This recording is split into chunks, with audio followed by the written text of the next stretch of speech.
Welcome back. With me now is Marko Lukic, and he is with fishingbooker.com. He's coming to us from Croatia today, so that's kind of exciting. But he is here to talk to us about Hilton Head being one of the top 10 fishing destinations. And so tell us a little bit about how you came to recognize us as one of those great fishing spots. Yeah, absolutely. Well, first of all, thanks for having me. And basically, so each year, Fishing Booker develops a fishing report of the top 10 summer fishing destinations across the U.S. based on diversity, not only in terms of the fish, but the kind of fishing you can do here.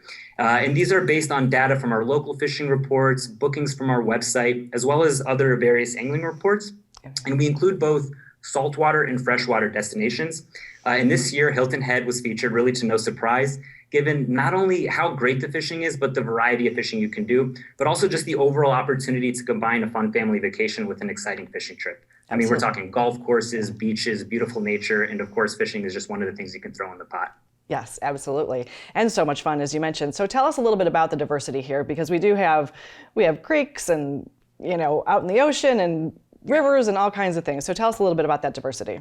I mean, you guys are lucky. I mean, geographically speaking, like you mentioned, you got creeks, you got a sound, you have the Atlantic Ocean, which really allows for a wide variety of types of fishing. I mean, everything from inshore to offshore, we're talking fly fishing to deep sea trolling. I mean, you name it. No matter the time of year, you can always catch something. And that's what makes it really great, especially inshore like redfish, which you refer to as spot-tailed bass, flounder, trout. But summertime is what really offers the most variety. Inshore, reef fishing, offshore. I mean, you got tarpon inshore, you got cobia a bit further out. And then, of course, mahi-mahi, tuna, sailfish, and all those bigger fish further out into the Gulf Stream, which is about 70 miles off the coast. So we want to make sure we definitely have a chartered captain for those further out to make sure that you're going to want a bigger boat for those further trips. Yeah. And so talk to us a little bit about some of the specific places around. I know we have Jarvis Creek and Calibogie Sound. Tell us a little bit about those. Absolutely. So it really depends on what you're looking for. Just a few places to get started. First of all, if you're fishing from land, try out Charles C. Hay Fishing Pier.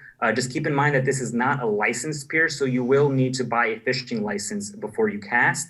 And from here, you can typically catch, redfish, whitening, blue crab.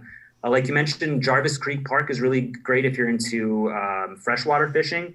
The place is regularly stocked with largemouth bass as well as bluegill. Just keep in mind that Jarvis Creek is a strictly catch and release only lake. So just keep that in mind before you head out. Calibogie Sound is great. You got big redfish out there, big trout. It's a great place for kayaking, and not to mention the incredible reefs. I want to talk about the reefs for a second, because you had just a section about 2 miles off the coast called the Fish America Reef, and here you can catch a lot of sheepshead and bluefish. Then you got the famous Betsy Ross Reef, of course, which is actually the largest artificial reef in South Carolina, and that's roughly about 18 miles off of y'all's coast. And there you can catch black sea bass, grouper, even red snapper, which is really great. Yeah. So much diversity, like you said before, so that's really exciting. And I think, as you mentioned, Jarvis Creek, even though it's catch and release, that's a great family way to get started in fishing. My favorite type of fishing is bass fishing, absolutely. Yeah, and so if a family does want to get started, tell us a little bit about how they go about chartering something or even getting equipment to just do the catch and release, and how much things usually cost. Absolutely. So since the fishing scene is so diverse, you guys have a number of options. You can explore the waters via kayak. You can rent a boat. You can, like I mentioned earlier, you can fish from land.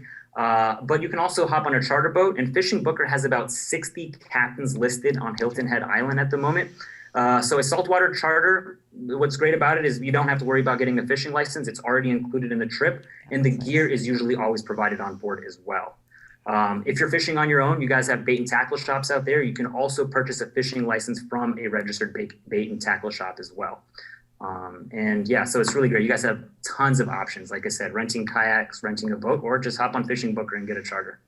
Well, Marko, thanks so much for recognizing us as a great fishing destination, and thanks for sharing all that great information with us today. We really appreciate it. Absolutely, and thank you for having me. Hope to see you on the water soon. Absolutely. TCL is having an expo for their Culinary Institute of the South and all of their other programs coming up next week. We'll learn about it next.